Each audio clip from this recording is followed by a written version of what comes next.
How did the concept of Atma Darshan grow? And how is it different from other conducted tours? Atma Darshan happened to me the way Chanakya happened to me. You know, they say best things in your life happens when you don't plan it. It was 2001. I've been a corporate person working in some of the senior most position, some jobs that people would envy. So in 2001, I used to work in Bangalore where I used to head the regional sales of a cricket magazine. And the dot-com bust of that era, suddenly the company shut down. So I had to come back to Bombay where I live. And then I was looking out for a job and it was quite peaceful. I had a month in hand and say, let's look out what is the best. And interestingly what happened is that I was sitting with Swami Tejo Menonji, who is the head of Chinmaya Mission. I've been a Chinmaya Mission product. And he just casually asked me, Aajkal kya kar rahe ho? What are you doing nowadays? And I said, I'm looking out for a job.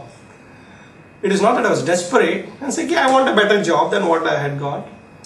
And then he suddenly casually told, Swami Chinmayananji used to tell us that youngsters like you should not think about getting jobs, you should think about creating jobs.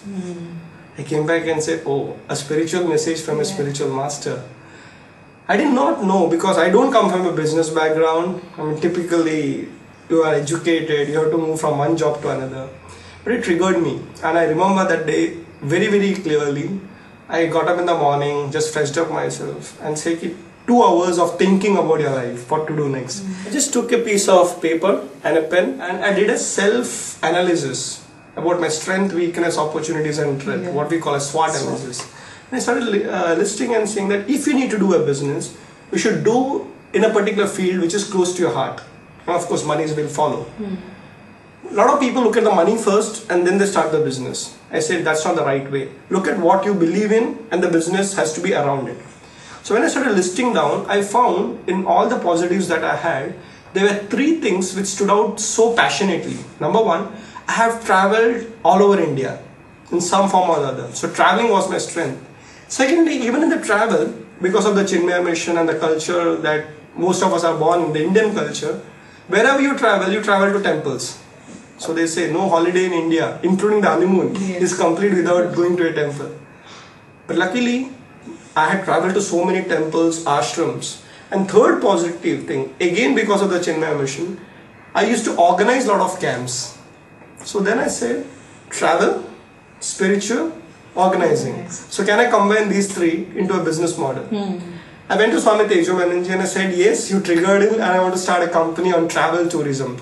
It's not going to be a commercial model in the sense you're only making money, but it will involve monies because it's a business model. And for the next few days, I had this particular, dharma sankat. Am I commercializing spirituality? Then finally I realized, no, it's not about commercializing spirituality, it's spiritualizing commerce. Right. So it always exists, but there is no services in a very professional manner to take you to a good temple, to a good ashram. So when Atma Darshan started, the objective was very clear. It is not about just doing air tickets or train tickets to make money, but can I help people to discover the real India, the spiritual India? Therefore, Atma Darshan's tagline is Discover Spiritual India. And I've been so fortunate that I have traveled personally, because you organize your travel to more than 700 temples and ashrams in India. Not only me, but I have taken thousands of people. Interestingly, right from Kailash Mansarovar, where I have traveled 4 times, to Kanyakumari, from Gujarat to Assam. So I think the best thing that happened in my life, apart from the business model, is that I traveled to India. I saw the real strength of India, which is spirituality. Excellent. In your institute, CIPL, students are taught free of cost. Is it your way of giving back to society? Is it your 1%? CIPL. It's a dream that most of us think about, and we are fortunate that the dream got created. Today when we talk about CIPL, it's different from what we used to talk about CIPL 1 year back. 1 year back, we were thinking about this has to be done. And today we talk about this was done. Let me talk about the journey of CIPL. And a lot of friends are there, who have been contributed. I will never take the credit that it was Radhakrishnan's product. You talked about Atma Darshan. So there's a friend of mine called Venkat Iyer, And he said, Radha, you're spending so much time on your Chanakya. So, you have to decide about your Atma Darshan as well. Yeah. Then I said, Venkat, why don't you take care of it? So nice. So, I'm there in Atma Darshan, but it's more about, being at the strategic level, not at the operational level. I realized that I had to spend more time on Chanakya because the society was demanding that.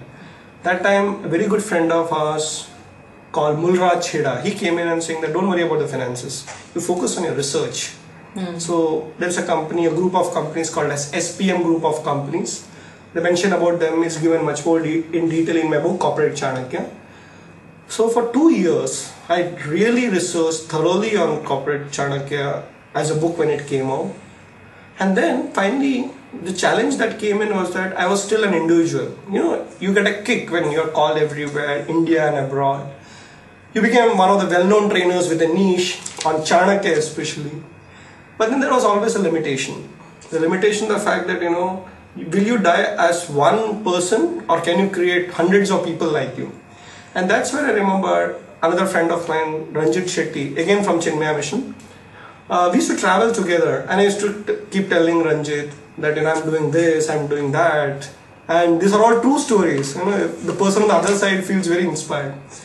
And I remember this discussion happening. So when we were traveling together, so from the corporate world, suddenly I used to start training up the police and the people, IAS, IPS officers, the government circle. So the scale, the influence was much, much higher. When you train a company, you train 5,000 people, let's say. But if you train, let's say, an officer, it impacts 5 lakh people of the police force, let's say, or a government employee.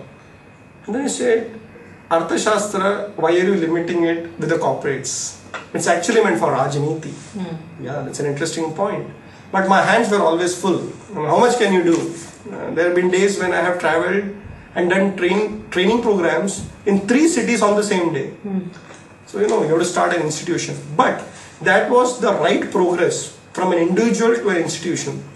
So that time Ranjit said that, he was also ready to commit himself for this particular project.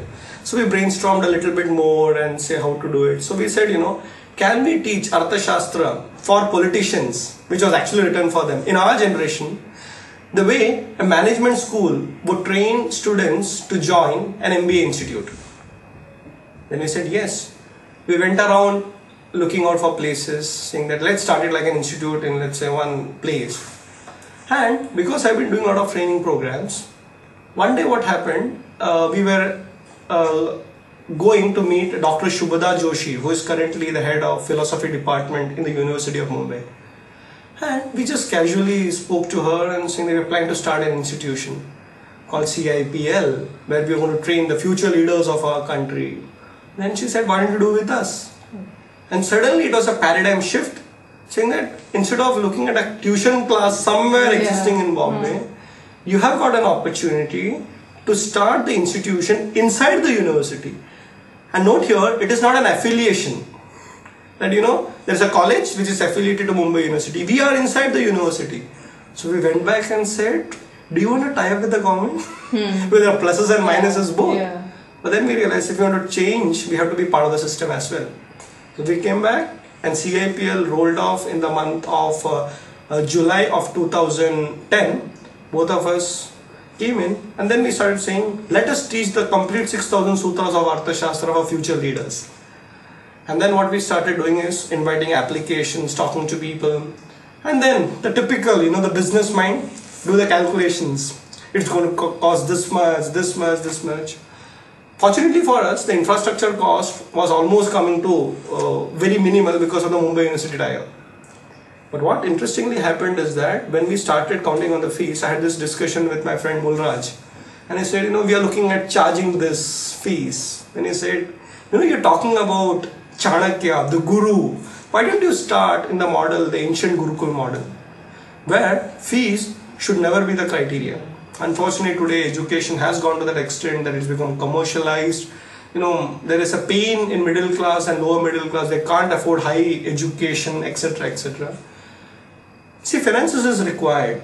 But if a student has to be productive, my guru who taught me Arthashastra, Dr. Gangadharan Nair, he used to tell, remove 2 things from our current education system and the student will be the brightest.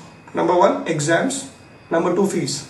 Okay. And if you analyze it deeply, this is where students are not productive. Today we see, the stress of the marks after exam, suicides are happening. Remove that. That doesn't mean you don't take test or evaluate. But it's not about the return 3 hours. It's about transformation rather than skill development. Second part of the remove fees. Then your only thing is open out and get the best students and make them the best. Then, when we thought about this, we were not sure. Because, questions like all the people whom we discussed this, remember, free doesn't have value. Yes. So what if they leave in between and go? Of course, this was the thoughts that we had. But we said, probably we are wrong. But can we do one thing? Can we start and roll off one batch, test it? If it doesn't work, let's come back to square one, which we anyway decided. But what if it works?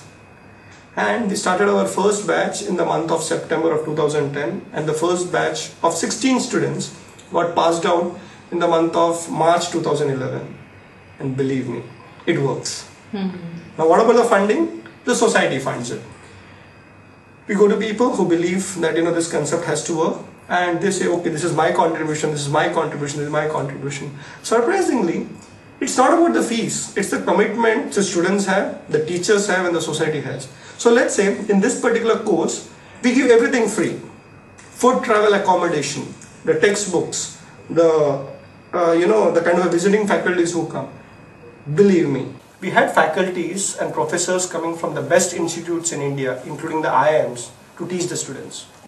And they said, that's my contribution. It's completely free for the food that they eat. It's free for the accommodation. But when I say travel is free, it's not just traveling here and there. We have taken them to 4 corners of India.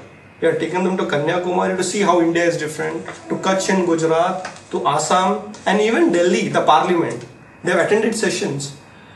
Now the value is much, much higher than what any course can give. In fact, it's already been equated as one of the best courses available in India, and we can compare it with the best political course ever available probably in the world, with an Indian touch. So what we have done is that we have mixed the knowledge of ancient Chanakya with a modern system. So it's not the Gurukul where you don't use technology. In fact, the presentation has to be like it's done in a modern B school or a company.